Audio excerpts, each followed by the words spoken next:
Assalamualaikum warahmatullahi wabarakatuh. Terima kasih buat kamu yang sudah mengklik video ini.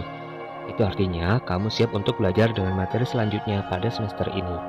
Kali ini kita akan belajar dengan materi debat, mulai dari pengertian, unsur pembangun debat, kaidah kebahasaan, serta tata cara untuk melaksanakan debat. Untuk itu, selengkapnya silahkan tonton video ini sampai akhir ya.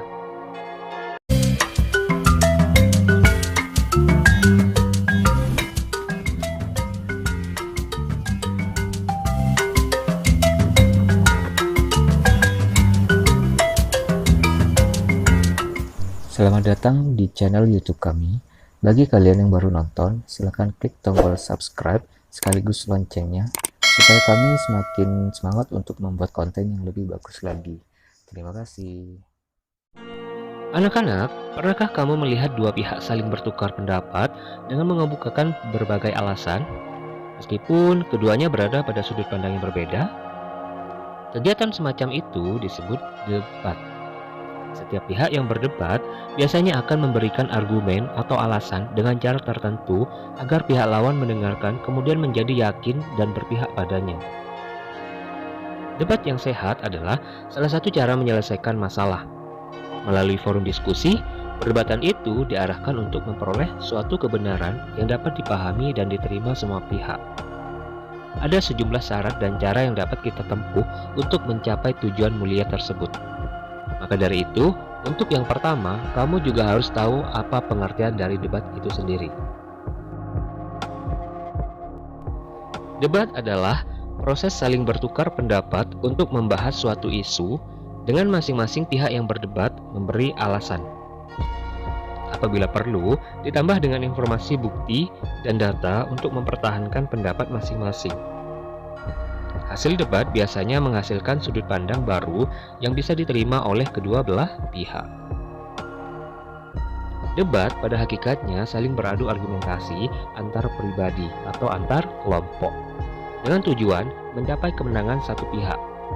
Maka dari itu, unsur-unsur debat yang harus kamu ketahui ada beberapa hal sebagai berikut. Unsur-unsur debat yang pertama adalah topik debat. Bahasa lainnya adalah mosi. Merupakan hal atau topik yang sedang diperdebatkan, yang mengandung hal-hal yang bersifat kontroversial oleh pihak yang pro dan pihak yang kontra. Yang kedua adalah tim afirmasi atau tim afirmatif. Merupakan tim yang setuju terhadap hal atau mosi atau bahasa lainnya topik debat yang sedang diperdebatkan. Yang ketiga adalah tim oposisi, yaitu tim yang tidak setuju atau menentang permasalahan yang diperdebatkan. Tim oposisi merupakan tim yang menyanggah usulan dari tim afirmatif.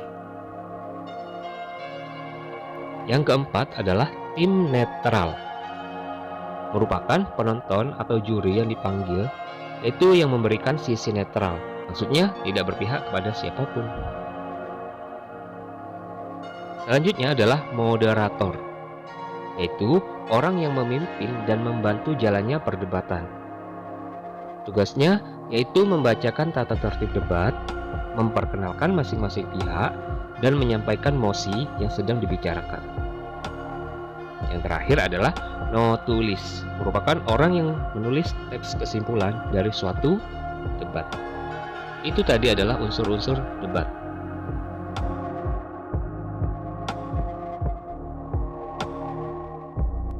Struktur debat. Dalam debat juga memiliki struktur yang meliputi 3 komponen pokok, yaitu yang pertama adalah pengenalan masalah. Pada bagian ini berisi tentang pengenalan isu atau masalah yang menyangkut kepentingan banyak pihak. Masalah yang dipaparkan adalah sesuatu yang penting untuk didiskusikan oleh kedua belah pihak. Yang kedua adalah penyampaian argumen. Nah, setelah permasalahan diutarakan, maka kedua belah pihak masing-masing memberikan argumentasi. Tentu saja, argumen yang disampaikan ditinjau dari berbagai sudut pandang. Pada bagian ini akan ada silang pendapat yang mungkin cukup seru untuk dilakukan. Adapun terjadinya silang pendapat merupakan hal yang wajar dalam debat. Tidak perlu merasa aneh jika terjadi pertentangan dan perbedaan pendapat loh ya. Hal ini karena setiap peserta diskusi memiliki tingkat pengetahuan, sudut pandang, dan latar belakang pengalaman yang berbeda-beda, terutama dalam menghadapi permasalahan yang sedang dibahas. Dalam bagian ini pula, pasti akan ada proses adu pendapat dari berbagai pihak yang terlibat. Namun, yang jelas, melalui suatu perdebatan, kelemahan argumentasi seseorang dapat teratasi oleh berbagai pendapat dan tanggapan dari banyak pihak. Lebih penting lagi, pemecahan masalah melalui perdebatan dalam diskusi akan lebih akurat daripada dilakukan seorang diri. Untuk yang ketiga adalah kesimpulan. Setelah melakukan perdebatan serta menyampaikan berbagai pendapat, maka pada bagian ini akan ditarik sebuah kesimpulan yang berisi tentang kompromi serta kesepakatan bersama.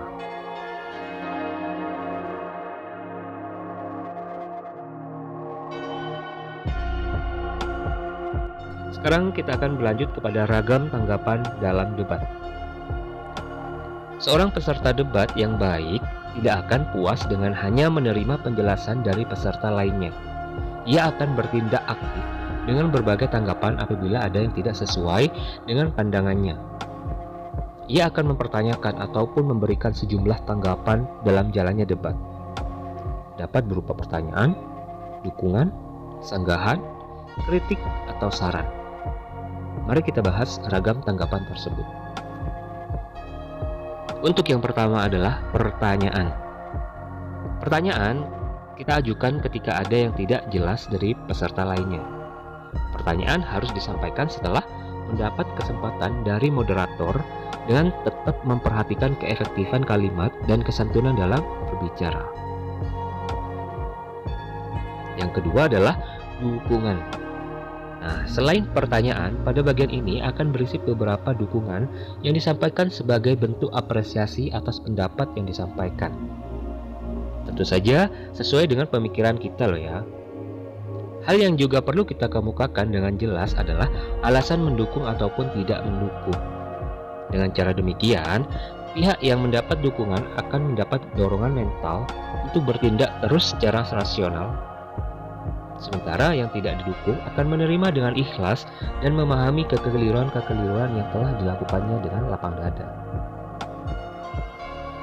Yang ketiga adalah sanggahan.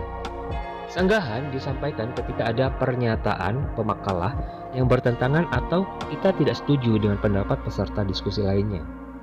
Oleh karena itu, potensi untuk menyinggung perasaan peserta lain itu lebih besar. Sanggahan harus disampaikan dengan pilihan kata yang tepat dan jelas ya. Jangan sampai kita menyinggung perasaan pihak yang berpendapat lain dari kita atau pendapat yang kita sanggah. Yang keempat adalah kritik. Nah, kritik disebut juga sebagai celaan atau kecaman. Di dalam diskusi, mungkin muncul kritik ketika ada pendapat yang dianggap tidak benar atau tidak sesuai. Kritik bisa pula muncul karena ketidakpuasan. Pengkritik biasanya mengharapkan suatu kenyataan ideal yang tidak terwujud. Kritik yang baik harus disertai berbagai alasan yang jelas dan meyakinkan, jadi tidak dibenarkan asal melakukan kecaman. Kita harus menunjukkan kenyataan ideal di samping solusi bagi masalah yang sedang kita kritik tersebut. Jika untuk unsur kebahasaan debat, di sini ada 4 poin saja. Ya. Untuk yang pertama adalah kaidah kebahasaan yang digunakan, yaitu tata ejaan bahasa baku. Sementara untuk yang kedua adalah ide gagasan yang ditulis harus sesuai dengan fakta dan logis. Yang ketiga, pemilihan kata harus tepat dan memiliki satu makna, denotatif dan tidak ambigu atau arbiter. Yang keempat adalah penyusunan kalimat harus singkat, padat, jelas, runtut, dan langsung menuju sasaran. Setelah kamu belajar tentang kaidah kebahasaan atau unsur kebahasaan debat, sekarang kita berlanjut kepada langkah-langkah melakukan debat. Di sini kurang lebih ada 6 langkah ya. Yang pertama adalah menentukan masalah. Nah, sebelum debat dimulai, kedua tim akan diberikan kesempatan untuk melakukan suatu proses penyusunan kasus. Selanjutnya, yang kedua adalah mengidentifikasi masalah yang sebenarnya. Yang ketiga, menampung pendapat dari berbagai sudut pandang melalui suatu perdebatan. Pada bagian ini akan ada dukungan, pertanyaan, sanggahan, atau bahkan kritik. Yang keempat, bersama mengkaji cara penyelesaiannya. Yang kelima, mendapatkan kesempatan dan tanggung jawab untuk menemukan solusi. Yang keenam, menyampaikan kesimpulan dari hasil debat. Itu tadi adalah langkah-langkah melakukan debat, ya. Sekarang kita masuk ke cara menyimpulkan hasil debat. Nah, tahapan terakhir yang harus dilakukan oleh pihak yang berdebat adalah menyampaikan simpulan.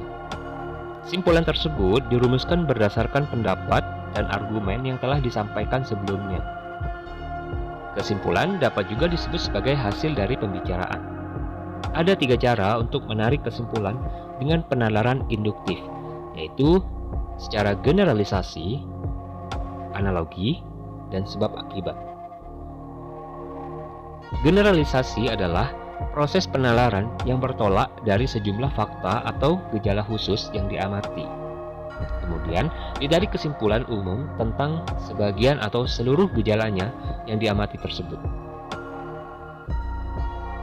Yang kedua adalah analogi, merupakan membandingkan dua hal yang memiliki sifat sama. Cara ini berdasarkan pada sebuah asumsi bahwa jika sudah ada persamaan dalam berbagai segi, akan ada persamaan pula dalam bidang yang lain. Yang ketiga adalah hubungan sebab akibat. Merupakan penalaran yang dimulai dengan mengemukakan fakta yang berupa sebab dan sampai pada kesimpulan yang akan dijadikan sebagai akibat. Baik anak-anak, itu tadi materi tentang debat. Semoga kamu paham dengan apa yang saya sampaikan sejak awal video ini diputar ya.